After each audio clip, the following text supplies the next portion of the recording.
Matapos manalasa ang bagyong Aghon na nag-iwan ng pinsala sa malaking bahagi ng bansa, inulat ng National Disaster Risk Reduction and Management Council o NDRRMC na umabot na sa 1 billion pesos ang pinsala sa sektor ng agrikultura.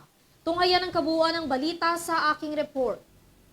Sa pinakabagong situation report na inilabas ng NDRRMC, umabot na sa mahigit 85 million pesos ang pinsala sa sektor ng agrikultura. Kabilang na dyan ang 1,369 na apektadong mga magsasaka at mangingisda. Pinsala sa livestock, poultry at fisheries na hindi bababa sa 9,766,780 pesos.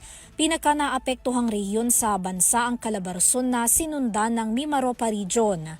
Pagdating naman sa pinsala sa infrastruktura, Calabarzon pa rin ang pinaka-napinsala kung saan aabot ang halaga nito sa 942,546,193 pesos.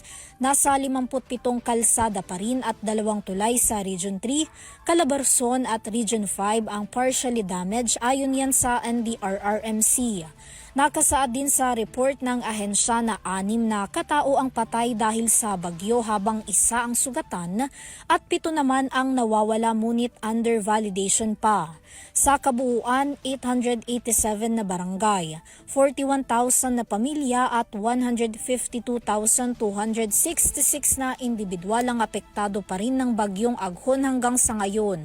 Sa kabila niyan, una nang sinabi ng pamahalaan na patuloy ang pagbibigay nila ng mga tulong na kinakailangan para sa mga apektado ng nagdaang bagyo. Para sa UrTV News, Vanessa Cleofa sumasaludo sa bawat Pilipino.